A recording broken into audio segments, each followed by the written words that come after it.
대한민국의 안전과 보안을 위한 지침서. 여기는 안전보안의 토탈 솔루션을 알려드리는 채널 이불각도 안전해입니다. 저는 진행의 최재서입니다. 바로 소개 한번 해보죠. 킹님. 안녕하세요, 킹입니다. 반갑습니다. 네, 그리고 오늘 특별한 시국이 시국인지라 더 특별한 것 같아요. 그쵸? 네, 맞습니다. 왜냐하면은 올 수가 없어 사실은. 요새 뭐 비행기 주가 막 떨어지거든, 비행기 회사들. 네. 그런 시국을 뚫고 바다를 건너서 오신 그 특별 게스트가 있습니다. 네, 짧게 한번 소개 한번 부탁드릴게요. 네, 안녕하세요. 캐나다에서 온 데이비드 팝입니다. 네, 이름도. 네, 데이비드입니다. 네. 혹시 킹님 영어 이름 있나요? 저는 영어 이름이 킹입니다. 네.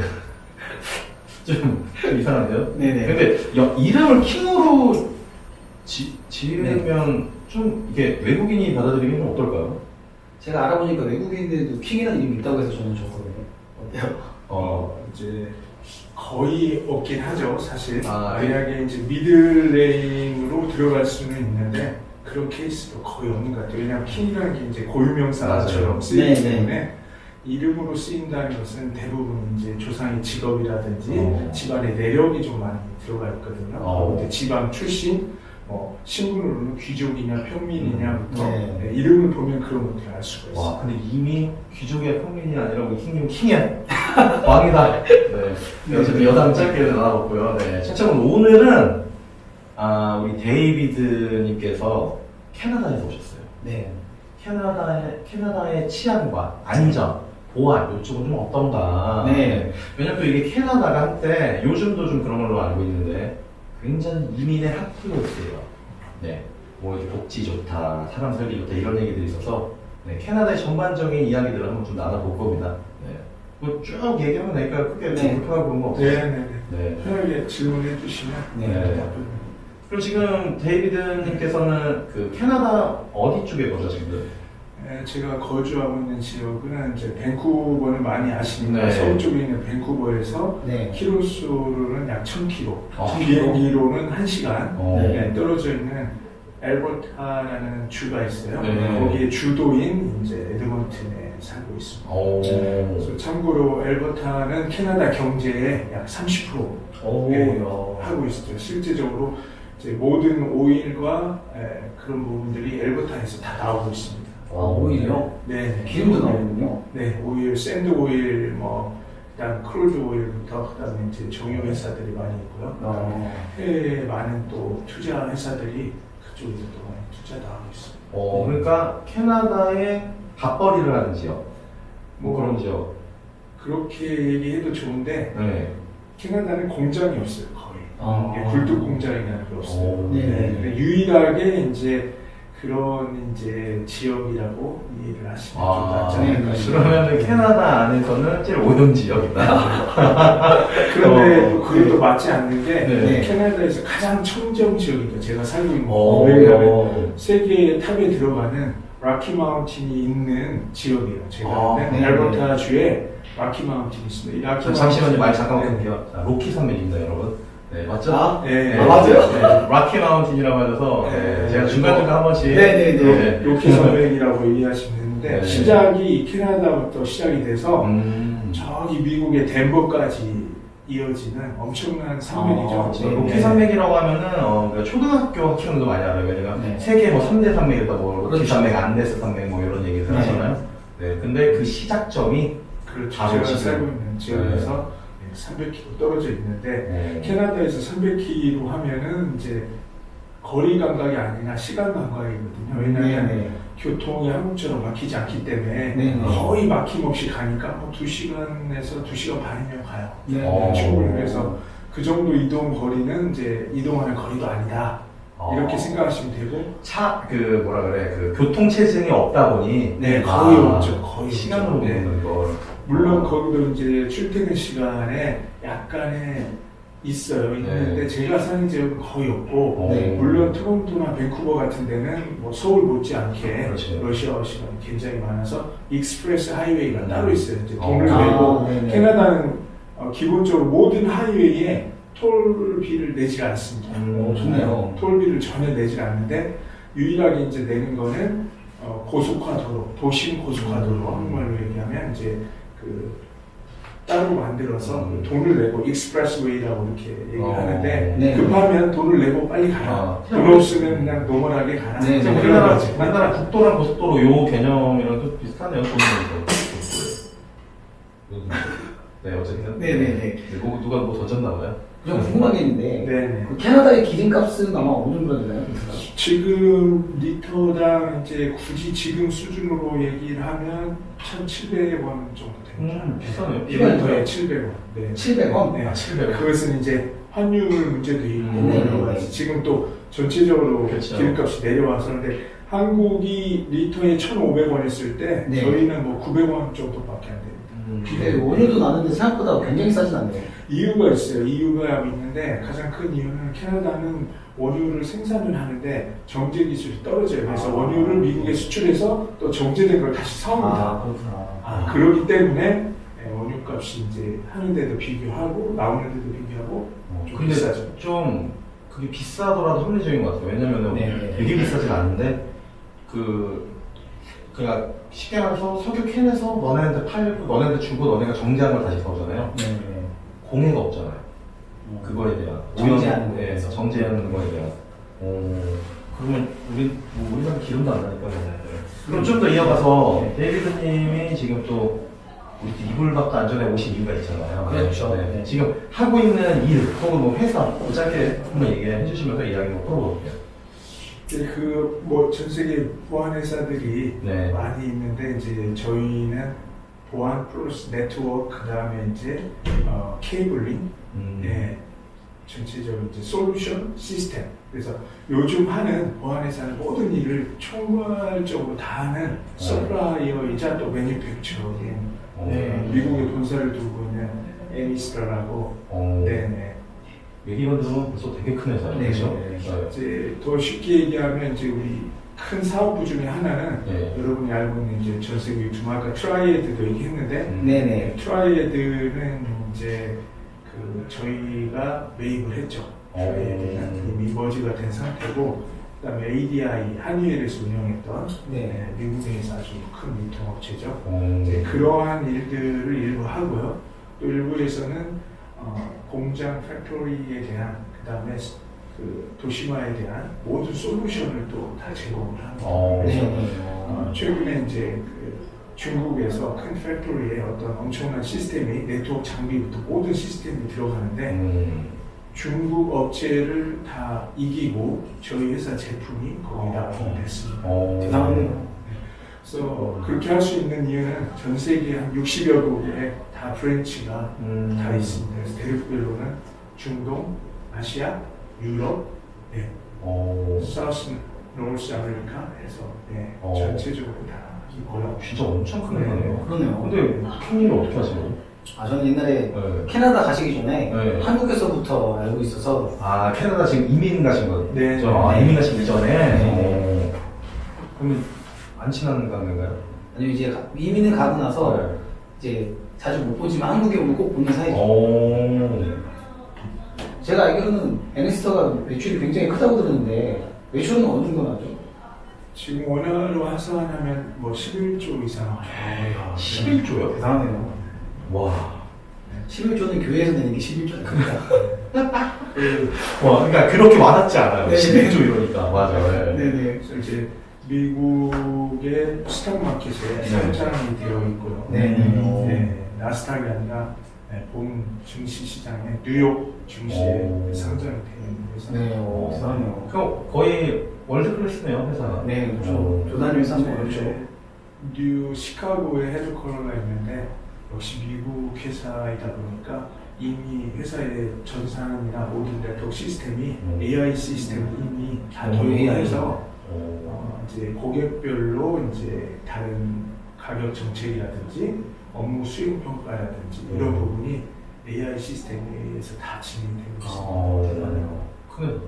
이제 직원들에 대한 교육도 분기별로 온라인으로 다 강의를 듣게 돼 있어요. 그래서 그걸 패스를 해야만이 다음 단계로 넘어가는데 페일이 되면 계속 그 시험을 봐야 돼요. 재교육.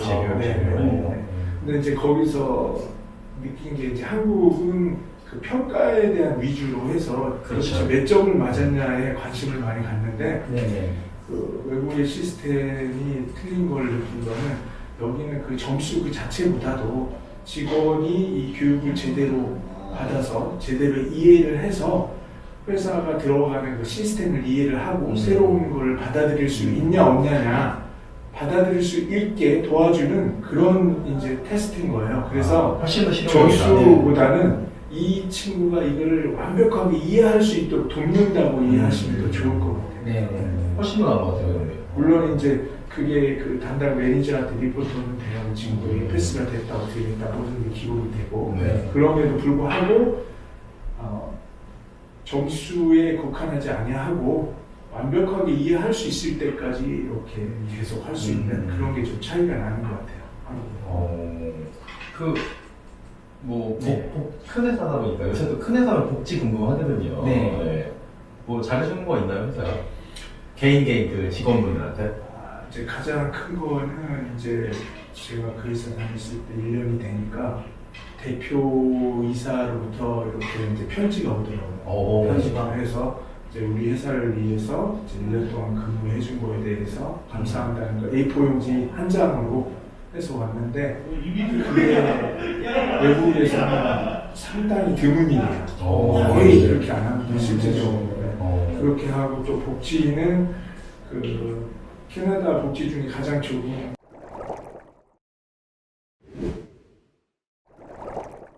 게 이제 그 메디칼 쪽은 의료는 무상입니다. 수술도 암 네. 수술부터 뭐 모든 수술은 다 무료예요. 네. 돈을 받지 않고 해주는데 돈을 받는 게 있어요. 안과와 치과. 예, 그 덴탈은 그 되게 비싸요. 한국도 좀 비싸지만 좀 이해를 돕자면 이제 뭐 이빨이 썩어가지고 간다 하면 한 50만 원 정도. 네. 예, 그거 들고 막 임플란트 한다면 뭐 300에서 500만 원 개당. 네네. 예, 미니멈이에요. 그거는.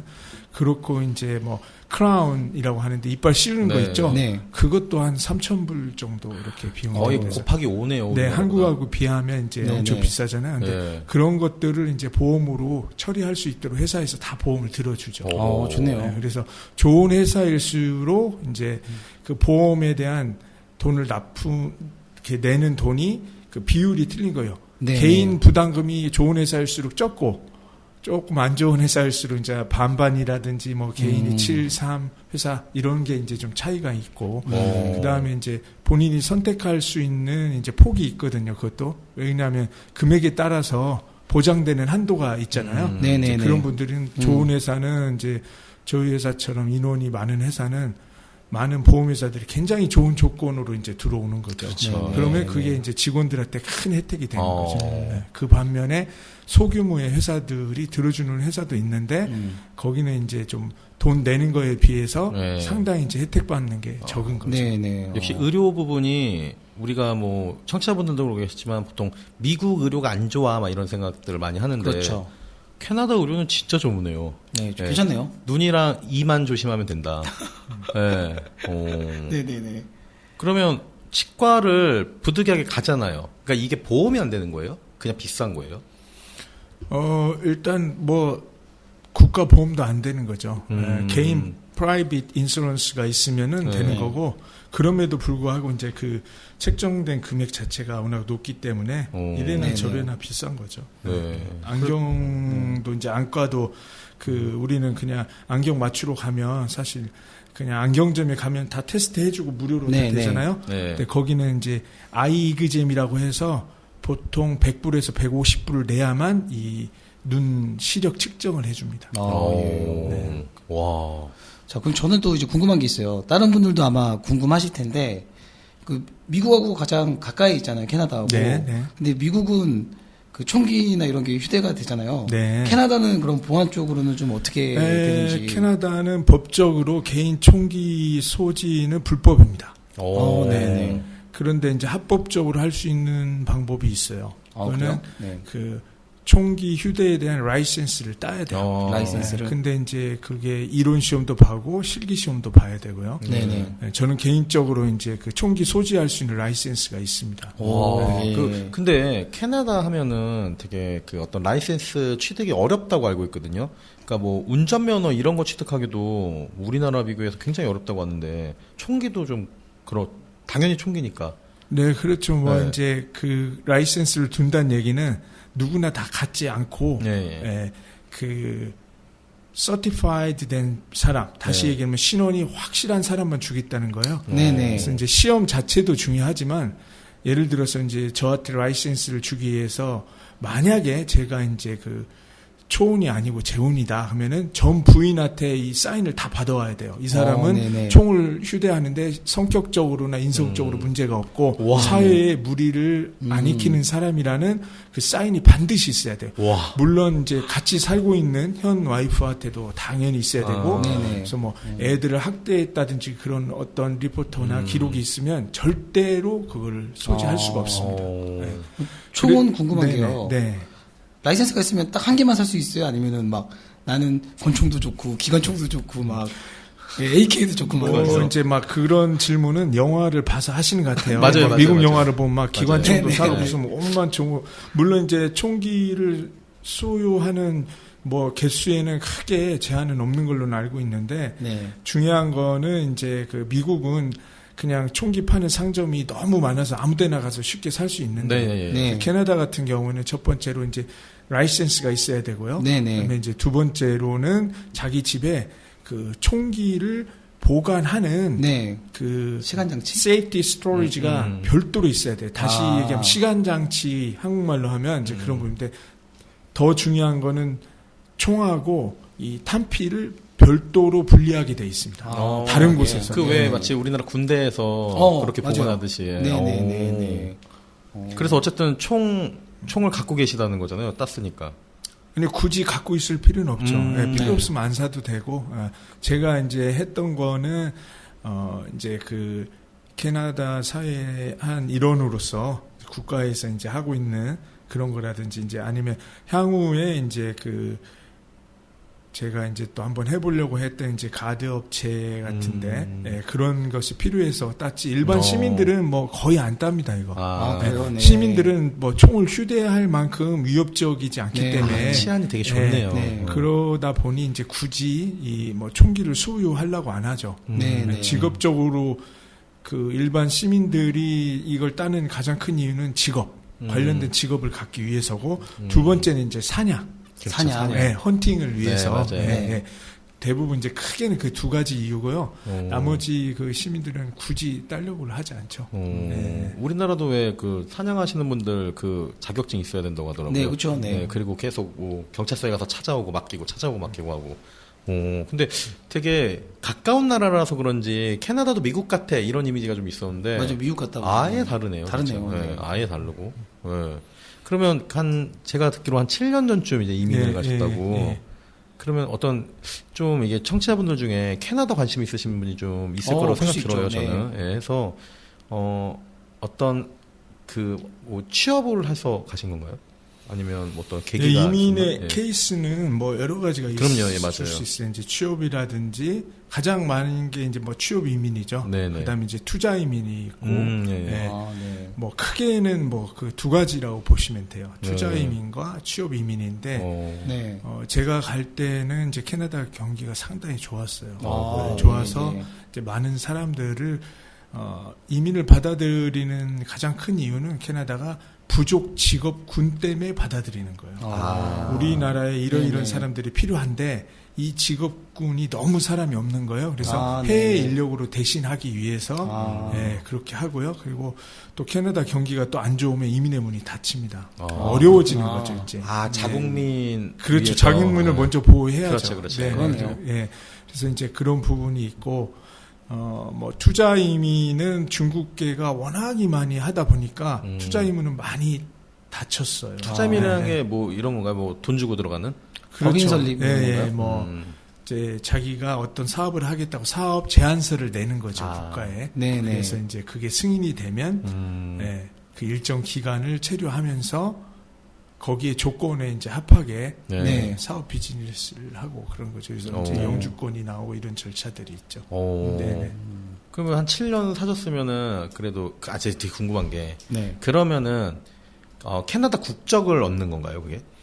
아니죠. 이제 모든 네. 나라는 절차가 그 영주권이라는 거 첫 번째 이제 취업으로 가면 취업 비자를 받습니다. 보통 네. 2년. 네. 2년 동안 이제 일을 할 수 있는 기회가 되고 네. 그래서 이제 영주권을 어플라이 할 수 있는 조건들이 또 있어요. 네, 네. 네. 그거에 되면 영주권을 어플라이를 해서 영주권을 받고 5년 중에 이제 3년을 캐나다에 거주를 하게 되면 시민권을 이제 어플라이 할 수가 있는 자격이 주어지는 거죠. 네, 자격이.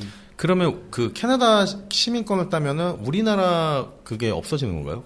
아니면 이중국적이 되는 건가요? 이중 국적은 현재 법으로는 안 되는 걸로 알고 있고요. 아, 네, 그러면 네. 선택을 해야겠네요, 어느 순간에. 그렇죠. 예, 예. 오. 그래서 이제 사실은 이제 해외 국적을 따게 되면 우리나라 법에 이민법 이제 그 행정법에 의하면 자동으로 상실되게 돼 있습니다. 아. 우리나라 국적이. 예. 그런데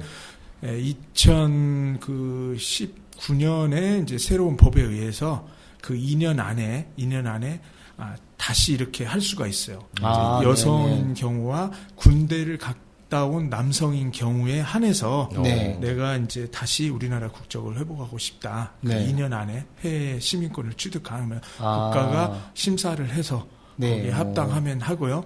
그리고 이제 두 번째 케이스는 65세인가 60 몇 세가 넘으면 그때 다시 이제 대한민국 국적을 복원할 수 있는 국적을 회복할 수 있는 그 나이가 되면 아, 그거 되게 예, 좋다. 다시 그렇게 고향으로 이제, 오고 싶을 때. 예, 그렇게 할 수 아. 있죠. 그래서 뭐 여러 가지 논란이 있기 때문에 이제 이중국적이 되는 걸 우리나라에서 가장 그 어렵게 생각했던 이유는 혹시 이 사람이 이제 우리나라에서 안 좋은 일을 했는데 해외 국적 행세를 하게 되면 네. 그 법에서 이렇게 그렇죠. 네, 네, 통제가 네. 안 되잖아요. 그래서 이제 그 각서를 쓰게 돼 있습니다. 현재 법에. 나는 네. 대한민국 국적을 다시 회복하거나 다시 취득을 하면 해외 국적을 그 행사하지 않겠다라는 각서를 쓴 사람에 한해서 네. 이중 국적이 되는 걸로 알고 있습니다.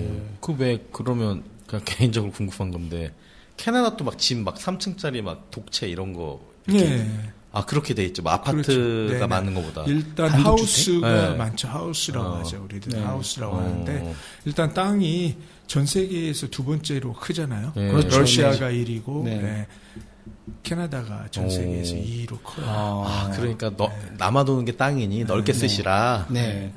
뭐 그런 것도 있고 또 땅이 넓으면서 인구가 3,800만 명밖에 안 됩니다. 우리나라보다 작네요. 네, 네. 엄청 작죠. 그러다 보니 어. 이게 이제 대도시에 또 인구가 집중이 돼 있어요. 그래서 동부의 인구가 캐나다 인구의 3분의 1을 차지합니다. 주로 얘기하면 온타리오 주와 퀘벡 주의 인구가 거의 캐나다 인구의 그 거의예요. 네. 맞아요. 들어본 것 같아요. 퀘벡. 퀘벡은 이런데. 부루마블에서 굉장히 유명하죠. 퀘벡은 이제 퀘벡이 유명한 거는 이제 아직까지도 이제 프랑스어를 쓰고 있다는 거죠. 프랑스어를 네, 왜, 원래 왜 그러지? 식민지였나? 그 퀘벡은 이제 원래 식민지였죠. 프랑스의 식민지였고 그 잘 알다시피 이제 그 유럽에서 나폴레옹이 전쟁을 일으키고 유럽을 점령하면서 이 북미 쪽에서도 프랑스와 영국군 간의 전쟁이 일어납니다. 그래서 영국군이 승리를 하는데 그럼에도 불구하고 그 일부 프랑스 이민자들이 그 본국으로 돌아가지를 않고 거기서 사는 사람들이 굉장히 많이 있었어요. 그래서 이제 그분들이 이제 지금까지 쭉 내려온 거죠. 그래서 프랑스가 그 유럽으로부터 그 캐나다 땅을 점령하면서 여기를 뉴에 프랑스라고 했어요. 뉴에 프랑스. 네, 그 땅에 그 퀘벡이 되기 전에 퀘벡이라는 단어는 나중에 온 거고요. 거기가 이제 그렇게 될 수밖에 없었던 이유는 이제 항로가 굉장히 좋은 거죠. 뉴에 프랑스가 이제 새로운 프랑스 땅이라는 의미예요. 근데 많은 사람들이 그 캐나다의 일부가 예전에 프랑스 땅이었다라는 거를 좀 알고 계신 분들이 있어요. 근데 미국의 일부 땅도 프랑스 땅이었다는 걸 아시는 분들은 거의 없는 것 같아요. 혹시 몰랐어요. 알고 계셨나요? 아니, 몰랐어요. 네. 미국의 중부에서 북부까지도 사실은 다 프랑스 땅이었습니다. 그렇구나. 네, 그래서 프랑스가 이제 캐나다 쪽만 점령을 한 게 아니라 사실 이제 현재 국가로 보면 미국에 있는 지금으로 얘기하면은 이제 그 뭐 4개, 5개 주에 걸쳐서 전부 다 이제 루이지애나부터 뭐 우리 재즈 많이 알고 있죠. 네. 그쪽부터 저 북쪽까지가 다 프랑스 땅이었어요. 근데 그러면 이게 어떻게 해서 미국 땅이 됐냐? 아까 말씀드렸지만 이제 나폴레옹이 프랑스 전쟁을 일으켜서 유럽 전쟁을 일으켜서 하고 있는데 전쟁을 하면 가장 필요한 게 뭐예요? 돈이죠. 네, 돈, 맞습니다. 물자. 군자금이 네. 엄청 필요하죠. 그래서 이 땅을 미국에 팔기로 결정을 합니다. 네, 그리고 그 당시에 미국은 굉장히 발전 속도가 급 발전하고 있어요. 급 성장하고 있었어요. 그래서 네. 그 항로 다시 말하면 물류의 확보를 위해서는 이 필요했죠, 뉴 땅이. 올리언스예요. 지금으로 얘기하면 네. 그쪽에 항구가 반드시 필요했어요. 그래서 이 두 나라의 사고 팔고자 하는 의견이 많아서 이제 거래가 된 거예요. 그런데 재밌는 거는 미국은 그냥 루이지애나만 팔아도 땡큐인데 네. 나폴레옹이 이제 욕심을 내서 그 북부 쪽에 있는 땅까지 이제 같이 해서 팔게 됩니다. 그거는 네. 그만큼 이제 돈을 조금 더 받고 팔았는데 미국은 사실상 거저받은 거죠. 네, 거저받아서 그 프랑스 땅이었던 게 미국 땅으로 되는 그런 사건이 그거에 기인한다고 네. 보시면 될 것 같아요. 역시 전쟁에서. 네네. 네. 왜 우리 예전에 비정상회담인가 거기에 외국인들 그 많이 누구지? 나오죠. 그 프로게이머 스타 프로게이머 했던 그 기온 패트릭? 네, 기온 패트릭이 캐나다인인데 그렇죠. 불어를 써요. 아마 말씀하신 그쪽 지방 출신인 것 같아요. 네네네네. 네, 그래서 이제 캐나다의 모든 공무원, 공공기관은 2개국어를 해야 됩니다. 프렌치와 영어를 해야 되는데 그래요? 재밌는 거는 이제 그 캐나다 국적 비행기를 타면은 영어로 방송을 먼저 하고요. 네. 그다음에 프렌치로 반드시 방송을 하게 돼 있습니다. 그래요? 이게 만약에 이제 해외로 나가게 되면 네. 그 3개국어가 되는 거죠. 예를 들어 중국을 가면은 영어, 그렇지, 중국어, 프렌치. 그래서 네. 3개국어로 기내 방송을 하고 네네. 당연히 이제 승무원들은 3번에 걸쳐서 불가피하게 그 설명이 돼야 되는 네. 뭐 볼 수 없는 그런 현상도 있죠. 그만큼 퀘벡주가 프랑스에서 차지하는 영향력이 크기 때문에 그걸 법으로 정해 놓은 거예요. 그럼 프랑스하고 그 퀘벡주는 네. 프랑스인들에게 우호적이에요? 아니면 약간 그 적대적이에요?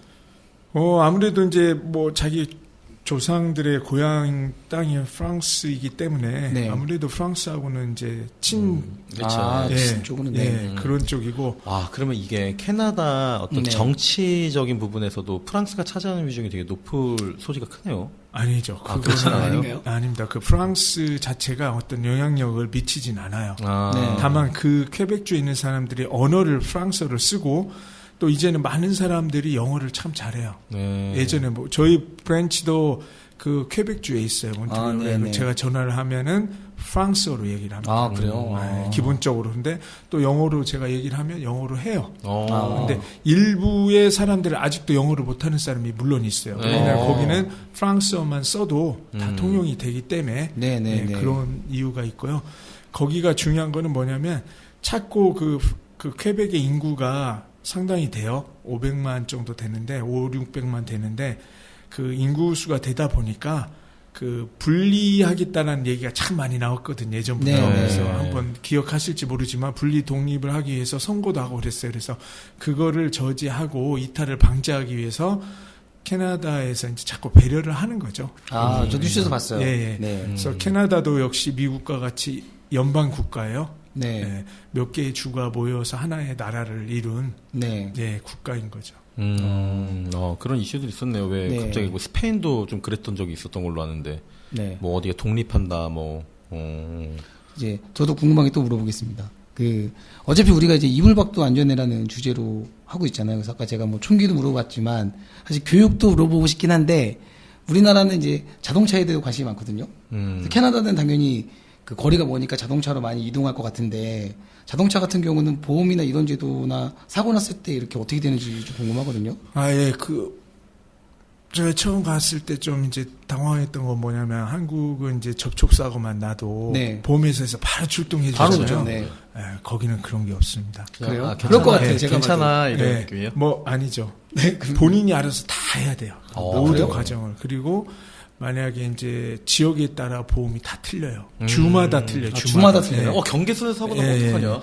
그래서 이제 네. 주마다 룰이 틀리고 또 보험회사들이 틀려요. 그래서 뭐 일단은 전체적으로 얘기하면 복잡해지니까 예를 들어서 제가 살고 있는 지역에 국한을 해서 네네. 얘기를 네네. 해드리면 보험료는 우리나라 뭐 그랜저 기준으로 신차 기준으로 했을 때 그 경력에 따라 틀린데 네. 일단 뭐 경력이 6년 이상이다 치고요. 네. 이제 6년 이상이 되면 똑같이 봐요. 그 나라는 10년이 아, 되시면 네네네. 관계없어요. 그래서 6년이면 경력에 대한 인정이 다 되는 거예요. 네. 6년으로 보고 무사고였을다 해도 자차를 들었다 하면 한 네. 2,000불 정도, 한 200만 원 네. 나온다고 보시면 돼요. 연간. 연 200만 그렇죠. 원? 네. 네.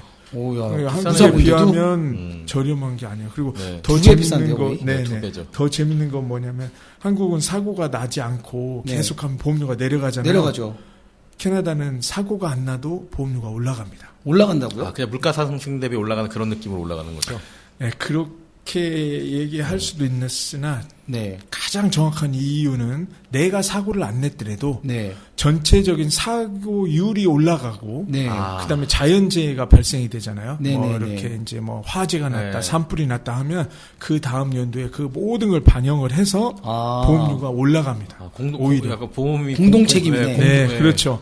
그래서 특수한 모델 같은 경우에 특별한 모델은 또 네. 보험료가 비싸요. 왜 그러냐면 네, 네. 그 차는 사고율이 굉장히 높은 거예요. 그러면 아. 그런 차는 누가 운전하냐도 중요하지만 네. 그 차 종에 따라서 또 보험료가 좀 틀리는. 사고 안 났다고 해서 가격 떨어지진 않겠죠. 아, 그렇죠. 그게 이제 거의 적용이 안 된다. 그러면은 그 어떤 사고의 네. 위험 같은 걸 자동차에 국한하는 게 아니라 다양하게 국한해서 전체 사고율이 낮아져야 네네. 보험료가 낮아지는 그렇죠. 아. 네네네. 그거 진짜 공동체 의식이다. 네. 그럼 아까 전에 그 사고 났을 때 네. 대한민국은 바로 출동해서 막 그렇죠. 알아서 조치해주고 네. 이러잖아요. 캐나다 같은 경우에 이제 그 사고의 그 처리 금액이 네. 저희 주 같은 경우는 이제 1,500불 기준으로 해서 네. 1,500불이 업이 되면 경찰에 신고를 해야 됩니다. 반드시. 무조건? 네. 그래서 이제 경찰이 올 때까지 기다려서 그 사고 기록을 하고 경찰이 이제 그 사고 내역을 다 리포터를 합니다. 네. 그걸 갖고 이제 보험회사에 청구를 해야 되고요. 네네. 그게 없으면 청구 자체도 안 돼요. 네. 그리고 이제 1,500불 언더일 경우에는 쌍방간에 알아서 이제 해결을 해야 돼요. 그거를 이제 물론 이제 경위서 없이 이제 네. 보험에 청구를 해야 되는데 보험 청구하는 것도 자기가 다 일일이 다 써야 돼. 리포터를 해야 돼요. 아, 자기가 직접 해야 돼요? 그렇죠. 모든 어. 것들을. 그래서 여기서 이제 영어를 모르는 이민자들이 굉장히 힘든 상황인 거예요. 아, 그러네요. 그래서 네. 이민에 대해서 아까 물어보셨는데 네. 가장 근본적으로는 이제 나이 드신 분들이 힘들어하는 게 언어에 대한 부분이에요. 아, 그렇구나. 언어가 안 되다 보니 네네. 여러 가지 사회적으로 불편함이 있어요. 물론 네네. 생활하는 데는 크게는 없어요. 네. 왜 그러냐면 뭐 쓰는 영어가 워낙 한정돼 있고 그분들이 움직이는 게 그 바운더리죠. 루틴해요. 맞아요. 네. 회사 집 슈퍼마켓, 회사 집 슈퍼마켓, 교회 뭐 이 정도기 때문에 근데 사고나 문제가 안 될 시에는 아무 문제가 없는데 살면서 어떤 이슈가 발생이 되면 굉장히 힘듭니다. 네, 그래서 그런 언어 때문에 이제 손해를 볼 수도 있고 불이익을 그렇죠. 당할 수도 네네. 있죠. 아, 그러면은 우리나라가 어쨌든 그런 자동차 보험이나 이런 거에 대해서 우리나라가 되게 잘 돼 있는 거네요? 그 대한민국은 제가 알고 있기로는 전 세계에서 아. 서비스나 네. 모든 부분에 있어서 상당히 좀 월등하다. 네네. 네, 이렇게 얘기할 수 있을 것 같아요. 이제 밖에 가서 살아보니까. 네네. 유럽으로 출장 다녔을 때에도 딜리버리에 대한 서비스가 이렇게 좋은 나라가 없습니다. 사실. 아, 예. 네, 물건을 사면 캐나다는 내가 1,000만 원어치를 사도 제가 딜리버리를 해야 됩니다. 아, 직접 자기가? 네네네. 그래서 트럭이 집집마다 있는 이유가 트럭 얘기 재밌다. 예, 이런 이유가 있어요. 그리고 두 번째는 뭐 없으면은 내가 1,000만 원어치 물건을 샀어도 그 딜리버리 피를 내야 됩니다. 아. 네, 존에 따라서 존 네네. 1, 존 2, 존 3 해서 지역에 멀고 뭐고 네네. 내가 더 빨리 받고 싶다 그러면은 익스프레스 피를 또 내야 돼요. 네네. 네, 안 그러면 그쪽 스케줄에 맞게 기다려줘야 돼요. 네, 그런 것들이 좀 이제 우리나라는 안 차별화가 맞죠. 돼 우리나라 있어요. 기본이 빨리빨리라서. 네. 네네네. 이케아가 그래서 한국에 와서 되게 고전하고 있다고 하잖아요. 고전할 만은 할 것 네. 같아요. 제가 봐도. 예, 저희 뭐 지금 요새 쿠팡 이런 건 뭐 새벽에 시키면 다음날 와 있잖아요. 그렇죠. 예. 그래서 캐나다도 최근에는 아마존에서 네. 다음 날 이제 딜리버리 해주는 서비스가 있어요. 네. 그래서 이제 많은 제품들 중에 이제 익스프레스 서비스라고 그래서 그 다음 날 오는 품목들이 좀 있습니다. 전체 다는 아니지만 네. 캐나다 땅덩어리나 시간 거리를 계산했을 때 다음 날 배송된다는 거는 엄청난 이슈입니다. 이거. 네. 굉장한 그렇죠. 이슈예요. 예, 예. 맞아요. 좀 네. 커야지 땅이. 그 이해가 안 되니까 밴쿠버에서 토론토까지 비행기로 6시간이고요. 네. 키로수는 3,000km가 넘습니다. 그러면 네, 네, 네. 여기서 그 말레이시아, 싱가포르 맞아요. 가신다라고 생각하시면 조금 이해가 빠르실 네. 것 같아요. 엄청나네요. 여기서 네. 말레이시아, 싱가포르까지. 차를 몰고 만약에 밴쿠버에서 토론토까지 간다면 네. 안 쉬고 5일에서 6일을 스트레이트로 안 쉬고 안 자고 와. 가야 갈 수 있는 거리예요. 안 자고. 네. 엄청난 거리네요. 네네네. 네. 그러면 우리나라가 되게 와닿지 부산까지, 않는다. 서울에서 부산까지 400km 나오거든요. 네. 그러면은 왕복하면은 800km잖아요. 그만 3번, 4번 정도 왕복하는 거리네요. 뭐 한 6번. 네. 6번까지 가요? 6번까지 갔죠. 그러네요. 네. 네. 와. 그걸 안 쉬고 안 자고 네. 한다고 네. 생각하시면 네. 네네. 좀 이해가 되지 않으실까 싶어요. 엄청난 거리인데요. 그럼 교육 관련돼서도 좀 네. 궁금해요. 왜냐면 일단은 교육 좋죠. 영어권이고 네. 뭐 이게 갔어 이민을 네. 자녀들이 있어. 네네. 얘들은 영어는 할 거 아니에요. 크면은. 그렇죠. 네. 그 외에 또 좀 더 좀 좋은 점 이런 게 좀 있을까요? 네. 그 캐나다 교육 체계는 한국하고 좀 유사해요. 다만 학기제가 9월에 신학기가 네. 시작이 되는 거, 네. 겨울 방학이 없다는 거, 네. 대신 네. 여름 방학은 이제 한 3개월 정도 어. 되고요. 예. 그리고 또 주에 따라 틀린데 어디는 이제 그 초등 과정이 5년, 중고등 과정이 이제 1년 더해서 뭐 7년 이렇게 이제 틀려요. 주에 따라 주에 틀립니다. 따라. 네. 결국에 대학 갈 때는 같이 갈 수 있겠네요. 그쵸, 해내요. 그렇죠, 네. 그렇죠. 아. 그런 부분이 있고 또 그 캐나다 같은 경우에는 이제 한국은 그 사교육이 어마어마하게 그쵸 무서워요. 사교육 시장이 예, 예. 엄청나죠. 무서워요, 무서워. 그쵸. 그런데 이제 캐나다는 없는 이유가 고등학교 공부만 잘해도 대학을 갈 수 있게 돼 있어요. 시스템이. 그러니까 학교에서만 잘해. 그래도. 그렇죠. 예. 물론 이제 그 배운 거에 대해서는 그렇고요. 과에 따라서나 이제 지망하고자 하는 대학에 따라서 네. 학교 공부 외에 해야 될 게 많이 있어요. 네. 봉사라든지 특히 재능이라든지 이런 것이 또 이제 많이 보는 학과나 학교가 있어요. 네. 분명히. 그래서 네, 말씀드리고자 하는 거는 뭐 한국처럼 국영수만 잘하고 나머지 이렇게 해도 대학에 좋은 대학에 갈 수 있다 이런 게 아니라 네. 그냥 학교 공부만 충실히 하고 과외를 굳이 받지 않더라도 원하는 대학에 무난히 갈 수 있다. 네.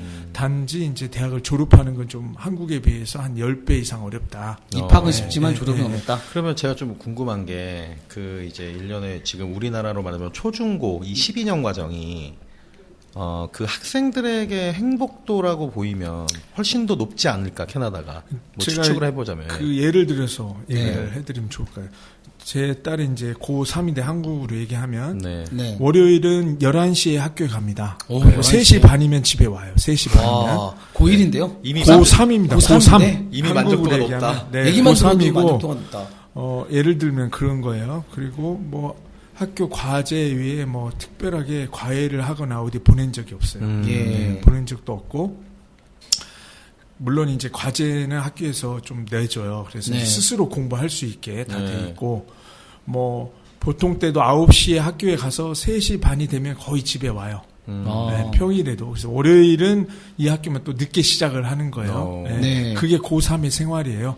그다고 뭐 새벽 2시까지 공부하는 거 한 번도 본 적 없고. 집에 와서는 네. 보통 뭐 하나요, 학생들은? 집에 와서 이제 자기 생활하는 거예요. 저 고3인데도 이제 파타임 잡으러. 일하러 가는 아, 친구들도 그래요? 있고, 예, 와서 이제 취미 생활을 하거나 뭐 대부분 그렇죠. 네. 그러고도 이제 대학에 입학을 했어요, 이번에. 아. 네, 그렇게 했는데도 대학에 입학을 했고, 물론 이제 공부를 아예 안 는 친구들 대학 못 갑니다. 그럼요. 네, 당연히 네, 그렇죠. 네. 그 대학 진학률이 한국만큼 높지가 않아요, 캐나다는. 네. 아, 그러니까 대학이 선택이구나. 그렇죠. 우리도 그렇게 돼야지. 예, 대학 우리나라도 진학률이 그렇게 한 40%라고 보시면 될 거예요. 우리나라가 지금 80% 맞아요. 입학하거든요. 맞아요. 지금. 네. 그런 이유는 캐나다는 사실 이제 직업의 귀천이 보이기에는 거의 없어요. 네. 오. 네, 내놓고 차별을 하진 않아요. 네. 물론 상류층이 있기 때문에 차별은 있습니다. 위로 네, 올라갈수록 네. 없다고 예, 볼 예. 수는 없어요. 그러나 네. 보편적으로는 그 사람 직업에 대해서 뭐 이렇게 편견을 갖거나 저 직업을 갖고 있으면 좀 그렇지 않아라고 내놓고 얘기는 하지 않는다라는 거를 말씀을 드리고 싶고 네. 더 중요한 거는 이제 고등학교를 나와도 충분히 이제 생활을 할 수 있는 만큼의 돈을 벌어요. 그리고 이제 고등학교를 나온 친구가 예를 들어서 메카닉이 됐다. 우리가 잘 알고 뭐 자동차 정비공이 됐다 싶으면 이미 대학을 나온 친구는 대학 4년에 또 자기가 이제 그 자격증을 따고 뭐고 뭐 파트타임 이러고 해서 보통 7년이 걸려요. 근데 고등학교를 출발한 이 7년은 7년이면 집을 사요. 그 7년 차도 동안에 있고 벌써? 가정을 다 이루죠. 근데 이제 대학을 간 친구는 아직도 빚에 허덕이고 있죠. 왜? 대학을 그 론을 얻어서 대학을 다녔기 때문에 시작이 틀린 거예요. 시작이. 7년 후에. 그러니까 이게 우리나라는 집을 살 수 있는 집이라고 표현할 수가 없다. 돈을 좀 잘 벌기 위해서 대학을 가거든요. 그렇죠. 그런데 지금 얘기 들어보면은 대학은 내가 학문을 깨우치려고 가는 것 같아요. 그 어떤 손해를 봐서라도. 아, 그래요? 네, 왜냐면 왜 고등학교 졸업해서 7년이면은 가정을 꾸릴 수 있고 집을 살 수 있다고 하셨잖아요. 네네네. 그럼 이거에 대한 기회비용을 버리고 대학을 가는 건데. 그렇죠. 그러면 대학을 가는 이유가 뭐냐라는 거예요. 네, 이유가 뭐예요? 내가 학문을 하고 싶고 그래서 가는 거 아닐까. 예. 그것도 한 가지 이유인데 네. 가장 큰 이유는 이제 캐나다도 역시 사람이 사는 곳이기 때문에 네. 각각 개개인마다의 성취도가 다 다른 겁니다. 네. 그리고 꼭 대학을 가야만이 해야 되는 일들이 있어요. 쉽게 얘기하면 뭐 의사라든지 네네. 약사라든지 그 우리가 살고 있는 곳에서는 이제 엔지니어, 엔지니어를 되려면은 이제 대학을 나와야 되죠. 그래야 이제 오일 필드에서 매니저급, 슈퍼바이저급으로 일을 할 수가 있는 거죠. 체계적으로 배워야만이 또 자기가 이제 승진도 할 수 있고 그런 기회가 많이 있죠. 근데 제가 말씀드린 거 보편적으로는 그냥 본인이 그런 거에 대한 크게 관여를 안지 않고 나는 기술만 갖고 그냥 충분히 살겠다, 스트레스 안 받고 산다 하면 그런 길들이 한국에 비해서 많이 있는 것 같아요. 그리고 뭐 삶에 대한 그 만족도가 높을 수밖에 없는 게 천연 자연 환경이 한국에 비해서 100배 높다고 제가 말씀드렸습니다. 그건 진짜 부러워요. 감이 좀 와야 되니까 100배라고 어떻게 그걸 카큘레이트 할 수 있겠어요. 그런데 진짜 100배, 1000배인 것 같아요. 왜냐하면 제가 이제 지금 청라국제도시에 있는데 거기 인공으로 만든 호수가 있어요. 그것도 너무 좋긴 한데 캐나다는 그렇게 인공으로 굳이 만들질 않습니다. 천연 자원 자체가 이미 이루어져 있기 때문에 이게 내추럴한 거냐 이제 인공적으로 만든 거냐에 인간이 느끼는 감성의 차이는 엄청난 것 같아요. 그렇죠. 이제 이번에 와서 이렇게 살면서 보니까 이런 게 이제 자연이 주는 엄청난 그 혜택이죠. 그게. 그렇죠. 혜택이죠. 맞아요. 느낄 수 있는 부분인데 그게 굉장히 큰 것 같아요. 인위적으로 만든 것과 자연적으로 이루어진 거에 대한 차이는 상당히 차이가 있고 비교도 안 되죠. 진짜랑 가짜인데. 그리고 이제 아침마다 제가 조깅을 하는데 거의 뭐 하늘이 맑은 날이 없는 것 같아요. 흐려? 캐나다는 요즘 한국이요? 여기 없죠. 없어요. 그 뭐 낮에도 그렇고 밤에도 그런 것 같아요. 그런데 이제 캐나다는 지금 같은 시즌에는 하늘이 너무 푸르고 뭉게구름 우리가 어릴 때 이제 배우고 뭐 교과에 뭉게구름이라 했는데 정말 그런 뭉게구름들이 떠다닙니다 하늘에. 그리고 밤이 되면 수많은 별들을 어디선 볼 수 있어. 어마어마하게 막 쏟아져 내릴 것 같아요. 그리고 제가 사는 지역은 또 북쪽에 가깝기 때문에 운이 좋으면 정말 운이 좋으면 오로라도 볼 수 있습니다. 오로라도. 그래서 우리 최 대표는 다음에 가족 데리고 오면은 차를 타고 한 4-5시간 가면 확 볼 확률이 더 많은 지역이 있어요. 그리고 더 보고 싶으면 비행기 타고 1시간만 가면 북극에 갈 수 있습니다. 북극. 제가 살고 있는 북극에 날씨가 많이 추워요? 뭐 여름에는 너무 좋고요. 겨울에는 평균 한 20도, 마이너스 20도? 예전에 제가 처음 갔을 때 마이너스 40도도 많이 있었는데, 마이너스 40도는 지금은 이제 기후가 많이 바뀌었어요. 온난화 때문에. 그래서 좀 겨울 기온이 좀 많이 높아졌어요, 최근에. 그것도 걱정인데, 마이너스 40도면은, 소위 말하는, 남자들 오줌 싸면 오줌이 온다 이 정도 되지 않아요? 마이너스 40도. 꼭 그럴 것 같은데 꼭 그지도 않는 게 네. 햇볕이 너무 좋아요. 온도는 마이너스 25도, 30도인데 밖에 나가면 체감 온도는 오히려 그게 안 돼요. 왜 그러냐면 일조량이 너무 좋거든요. 햇볕이 너무 따뜻하고 그리고 밤에 그 불빛이 없어도 되는 게 달빛만으로도 눈이 너무 와서 세상을 다 덮었잖아요. 하얗게. 네네. 굉장히 환해요. 와. 밤에도. 상상이 안 되네요. 네네. 그거는. 그리고 너무 경험하고 싶다. 네, 상상이 그렇죠. 안 된다. 그리고 이제 바람이 없어요 또. 그러다 보니까 체감 온도가 떨어지지. 네. 굉장히 좋은 거죠. 근데 최근에는 이제 겨울에도 바람이 좀 불더라고요. 네. 그래서 좀 체감 온도가 좀 높아졌어요. 그래서 이상 기온이 캐나다에도 좀 불고 있고 제가 사는 데는 사실상 가을이 거의 없었거든요. 네. 여름, 겨울이었어요 거의. 근데 네. 요즘 가을도 생기고 봄도 약간 있는 것 같아요. 네, 봄, 그런 여름, 가을이 변화가 다 오고 있어요? 있어요. 네, 그럼요. 사계절 있죠. 아니 네. 또 아니 제 둘째 녀석이 지금 5살인데 별은 맨날 책에만 있다 그래요. 이런 얘기를 하고요. 그래요? 별이 하늘에 없으니까. 네. 사실 우리가 보는 반짝이는 그러니까 우리나라 네, 수도권 네. 이런 데서 보는 반짝이는 별은 인공위성이나 인위적인 것들이 대부분이라서 아, 그렇죠. 예, 이게 천연적으로 뭐 아까 말씀한 표현으로 쏟아지게 별이 있다고 네, 하시잖아요. 네. 그런 거를 킹님도 근래 경험해 보신 적 있으세요? 저도 저는 거의 없어요. 네, 저도 네. 거의 없어요. 예. 그래서 공기청정기가 가장 안 팔리는 나라가 캐나다이기도 합니다. 실제로 그래서 네. 저도 이제 공기청정기 얘기를 그 현재 캐나다인한테 했는데 관심이 전혀 없어요. 일도 관심이 없어요. 없어요. 맞아요. 일도 일도 없어요. 없어요. 왜냐하면 의미가 없어. 네. 충분히 좋은데 본인이 그걸 왜 써야 되는지에 대해서 납득을 못 하는 거예요. 그래서 이제 실내 공기는 탁하다. 그래도 밖에 네. 공기 좋더라도 밖에 대비해서 그렇죠. 네, 밖에 대비로 그래서 이제 써야 되고 우리가 모르는 그 이물질들이 상당히 많이 있다 해도 네. 기본적으로 자기네들이 누리는 게 워낙이 청정 지역이다 그럼요. 보니까 그 부분에 대해서 전혀 우리하고 생각이 좀 많이 틀립니다. 아니, 그럴만하죠. 뭐 킹님 같으면 사겠어요. 그렇게 좋은데 별이 쏟아지는 나라에서. 그러니까 한국은 밖에보다 집 공기가 좋다라는 생각으로 공기청정기를 쓰고 캐나다는 집보다는 밖이 좋으니까 문 열면 그렇죠. 되는 거 아니에요? 그냥 네. 창문 열면 되는 거 아닙니까? 실제 그리고 녹지 공간이 굉장히 많아요. 네. 녹지에서 집에서 이제 그 타운들이 모여 있는 데에서 불과 뭐 100m만 걸어가도 우리가 이제 이렇게 볼 수 있는 한국에서 좀 조그만 힐 같은 거 있잖아요. 네. 언덕 같은 거. 네네. 그 자연 그러니까 이제 잔디밭 같은 게 축구장이 한 4-5배 되는 것들이 네.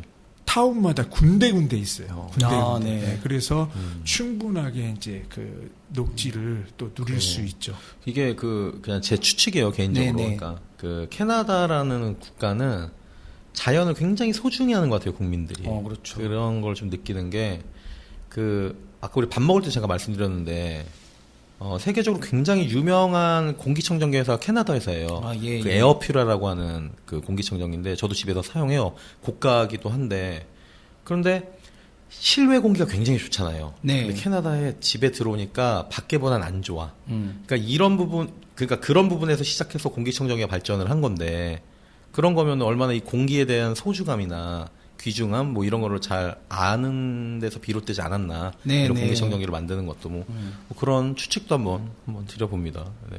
표정이 이제- 아닌데 이런 표정이신데 무슨 소리 하냐 너? 정수기 이런 것도 쓰나요? 캐나다 사람들? 정수기도 거의 안 쓰고 안 써요? 와 한인들이 좀 많이 쓰죠 정수기. 아니 그럼 그냥 쓰던 물 이렇게 해서 먹는 그럼요. 거예요? 탭 워터라고 그렇게 얘기하거든요. 네. 그래서 와 그 정도면 진짜 뭐 깨끗하구나. 먹는 물은 일부 사 먹기도 해요. 그런데 네. 뭐 일반 요리하고 하는 거는 탭 워터로 다 쓰고 마시는 거는 이제 뭐 정제수라든지 아니면 이제 그 플라스틱 병에 들은 거 있죠. 이제 네. 그런 거 좀 사 먹기도 하죠. 그런데 네네. 대부분은 뭐 탭 워터로 다 해결하죠. 네네네. 저는 캐나다를 되게 좋아했어요. 가봤어요? 그냥 아니요 못 가봤어요. 지금 하나 뭐냐면은 청정 자원 이런 거 있잖아요. 왜 스모카가 아니라 수채화 같은 거 보면은 산 이렇게 있고 저기 이렇게 강이랑 연결된 곳 있고 오두막집 한 채 뭐 이런 식으로 있고 뭐 거기서 이렇게 좀 쉬고 있으면은 곰이 내려오고 막 그런 상상을 네. 좀 해봤는데 곰이 있습니다, 실제로. 곰이 있다고요? 그 자스퍼나 네. 이제 밴프에 가면 곰을 볼 수 있어요. 그래서 야생곰. 저도 실제적으로 야생곰을 몇 번 봤어요. 오. 네, 나무에 올라가 있는 이제 네. 새끼곰도 봤고 비를 맞으면서 이제 곰들이 이동하는 것도 봤고, 네네. 네, 그리고 산 양이라든지 오. 뭐 들소 같은 것도 이제 볼 수 있고 또 네. 공원이 또 따로 있어요. 그 들소를 볼 수 있는. 제가 네. 사는 데서 한 40분 차를 타고 가면 이제 그 야생 들소를 볼 수 있는 그 오. 공원이 따로 있어요. 그래서 아니. 충분히 볼 수가 있어요. 좋네요. 진짜 그 자연과 사람이 같이 살고 있다. 네네. 네. 그러네요. 자, 자, 그러면은 저도 이제 그 궁금한 게 또 있는데 네네네. 한국은 그 자살률이 되게 높거든요. 아, 캐나다는 제가 보기엔 이런 자연이나 이렇게 스트레스를 풀 수 있는 정서적으로 풀 수 있는 조건이 잘 돼 있어서 괜찮을 것 같은데 그런 부분 좀 어때요?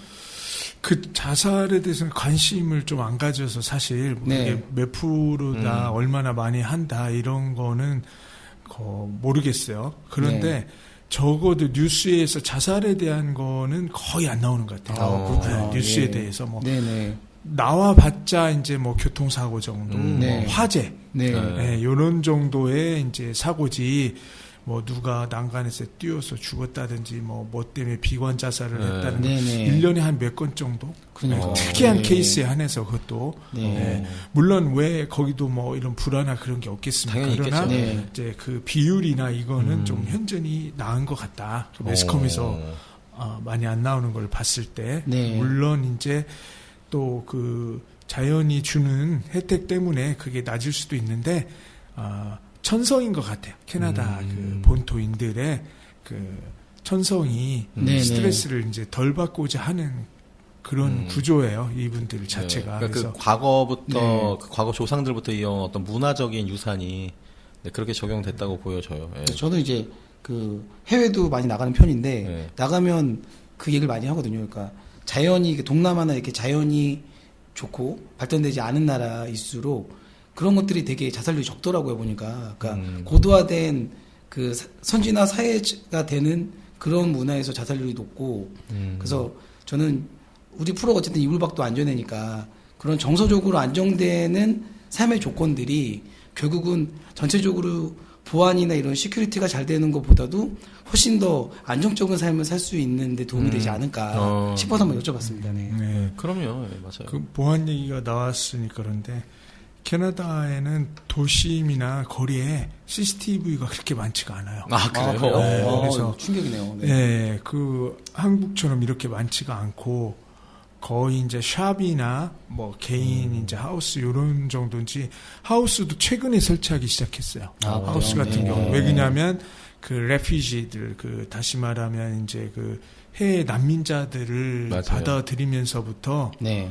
이렇게 각 주별로 이렇게 좀 받아들였거든요. 네네. 그래서 하우스에도 거의 설치를 안 했는데 이제 그런 부분들이 좀 늘어났고 도심 같은 데서도 그렇게 많지가 않아요 카메라가. 네, 그래요. 좀 뭐라고 하죠 이제 할렘가라고 하기는데 우범 지역 네. 굳이 한국말로 네. 우범 지역은 좀 있어요. 그런데 네. 거기를 벗어나서는 뭐 이렇게 우리처럼 막 각 도로마다 학교 앞마다 막 카메라 있고 그러진 않습니다. 네. 그 인종차별 뭐 이런 거는 좀 어떤가요? 캐나다가 또 인종차별이 가장 낮은 나라이기 때문에 낮은 나라예요. 좋네요. 네, 되게 미국에 비해서 대부분 이민자들이나 다른 분들이 다 그렇게 얘기를 해요. 그리고 이제 캐나다는 미국에 비해서 이민의 역사도 사실 실제적으로 짧고요. 네네. 사실 그 아시지만 캐나다 국가가 영국으로부터 완벽하게 네. 독립이 된 게 불과 얼마 안 돼요. 네네. 1980년대인 거예요. 네. 네, 진짜 완전하게 얼마나 이제 사법권까지 완벽하게 독립된 게. 네네. 그래서 이제 자치였죠. 예전에는. 예, 그래서 이제 뭐 1900년 초에 이제 입법 기관이 들어오긴 했으나 이제 영국으로부터 간섭을 또 많이 받기도 했는데 네. 그게 완벽하게 이제 삼권이 분리된 거는 1980년대입니다. 실제적으로. 네네. 캐나다 국기만 봐도 1965년도에 국기를 정식으로 사용을 했어요. 그 낙엽 모양이요? 아니죠. 그 메이플 네. 단풍잎. 맞아, 단풍잎 그래. 단풍잎 같이 단풍잎이죠. 생긴. 네, 단풍잎. 캐나다 국기는 흰색하고 빨간색만 있는데 네네. 그 정식 국기를 정식적으로 사용한 게 1965년도. 그렇구나. 네. 그래서 이민의 역사가 좀 짧고 국가로서 이렇게 출범한 게 그렇게 많지는 않아요. 그래서 국가로서 캐나다가 정식으로 출발한 것이 이제 150년이 좀 넘습니다. 네, 2년 전인가에 이제 150주년, 그랬습니다. 저희가 지지난주인가? 저희가 방송 주제가 블랙박스가 주제였거든요. 네네네. 그럼 캐나다는 차가 많은데, 네. 블랙박스가 많이 달려있나요? 10% 미만인 것 같아요. 10% 미만? 네네. 일부 아시아계나 조금 이거 익숙한 좀 백인들 차량에는 거의 없어요. 실제적으로. 그래요? 네. 그러니까 보안이 기본 베이스가 잘 돼 있으니 네. 필요성에 있어서도 좀 그거 필요 없는데 못 하러 다뤄 이런 느낌. 예. 네, 그래서 이제 최근에는 네. 이제 대도시 위주로 해서 그거를 달아요. 그래서 예전에는 그 다는 것도 불법이었어요. 불법이었어요? 법적으로 달면 안 됩니다. 왜냐하면 사생활 침해 때문에. 그렇죠, 그럴 수 있죠. 네. 예, 맞아요. 왜냐면 이제 개인에 대한 사생활을 더 우선시하기 때문에 네네. 그 블랙박스 자체가 불법으로 이제 녹화하는 거잖아요. 네, 어떻게 그렇죠. 보면 맞아요. 네, 그런 것 때문에 이제 하다못해 이제 그 차량의 그 뭐 스피드 그 건 같은 거 네. 하는 네. 거 그 레이더 디텍터 같은 것도 다 불법이에요. 그렇죠. 네. 네. 근데 또 일부 주는 어느 부분에서는 그걸 또 달게 또 허용하는 데도 있어요. 그래서 네. 그게 주마다 틀리다 보니 꼭 이거다 저거다 캐나다다 이렇게 얘기하는 게 좀 어려운 부분이 있습니다. 네네. 네네.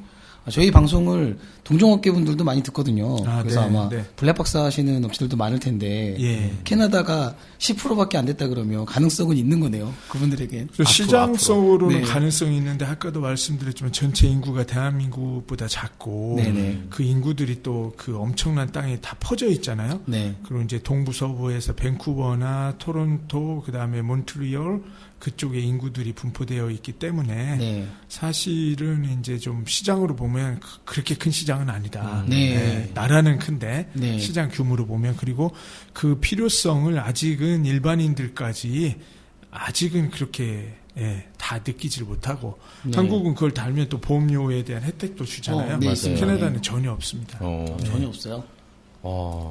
알겠습니다. 해서 네, 네. 마무리할게요. 시간 많이 네. 했어요. 네, 좋습니다. 해서 아니 뭐 이게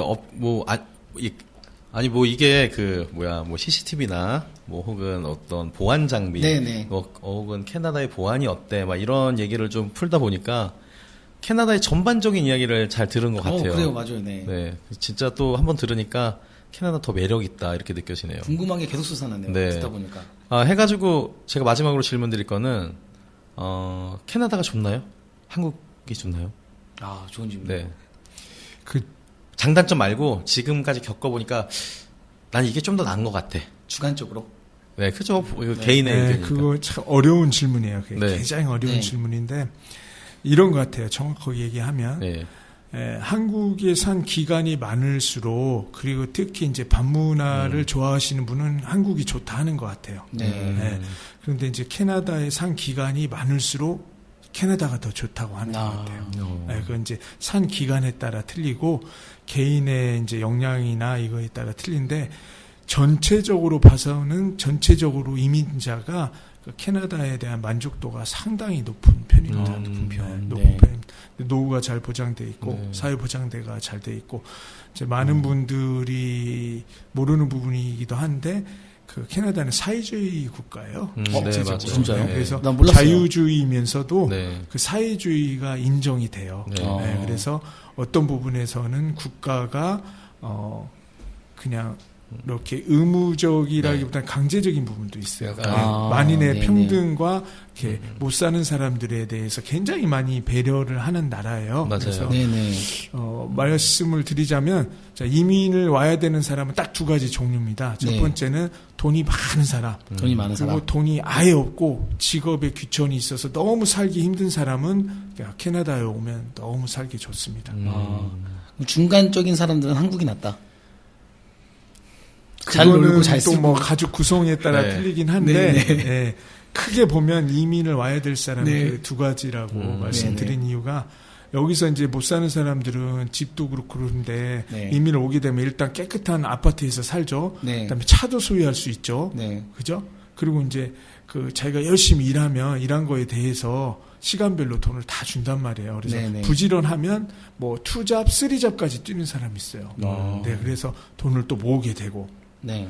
그럴 기회들이 좀 많다는 거죠. 그리고 자녀 교육도 이제 고등학교까지 무상으로 되고 네. 또 대학도 캐나다는 자기들이 돈을 부모한테 의지를 않고 자기들이 알아서 다 하거든요. 그래서 여기서 여건이 안 되시는 분들은 이제 또 오시면 좋고 네. 또 부자들이 오면 좋다고 하는 거는 돈을 누리는 가치가 틀린 거예요. 돈에 대한 가치가.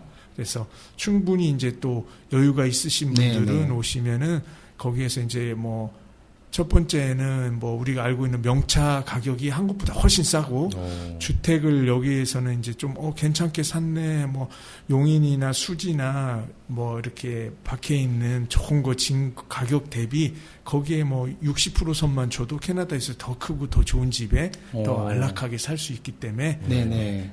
여유가 있는 분들과 이제 또 여유가 없는 분들이 오셨을 때 그 만족도가 굉장히 높다 그렇게 말씀드릴 그러니까 수 있어요. 뭐 양쪽 다 더 많이 누릴 수 있다. 네. 그렇네요. 네. 한쪽은 더 많이 누릴 수 있는 거고 한쪽은 못 누렸던 거를 누리게 되는 거죠. 아, 그러네요. 네네. 약간 우리나라는 약간 지금 대칭이 약간 되는 것 같은 느낌이네요. 네. 근데 아니 캐나다는 뭐 전체적으로 그 자유민주주의 국가랑은 상반되는 것들이 많아서 네네. 네. 그래서 되게 많은 실험들을 비슷하게 하는 것 같아요. 그러니까 뭐 저기 뭐 노르웨이 쪽, 북유럽 쪽도 그렇고 캐나다 쪽도 그렇고 사회민주주의 국가랑 네. 뭐 자유민주주의 국가랑 네. 뭐 우리나라도 좀 젊은 층에서부터는 얘기들도 많이 하고 있고 그런 네네네. 것들. 아무튼 오늘 캐나다에 관련된 네. 다양한 이야기를 나눠봤고요. 네. 여러분들도 우리 방송 들으면 캐나다 땡기실 것 같아요. 네. 네, 해서 여행으로도 가도 괜찮잖아요. 네네. 네. 그렇죠. 네. 예. 네, 해서 저는 한번 여행 한번 계획을 한번 해보도록 하겠습니다. 네, 이제 슬슬 에어컨을 트는 계절이 옵니다, 여러분. 네. 네, 이불밖도 안전하려면요, 이런 환절기에 건강 먼저 잘 챙기시길 바라고요. 네. 뭐 다시금 불어오는 이 코로나19 바람에서도 잘 면역력 높여서요 방어하시길 바라면서요 우리 멤버들 박수로 마무리하겠습니다. 박수. 네. 수고하셨습니다. 네.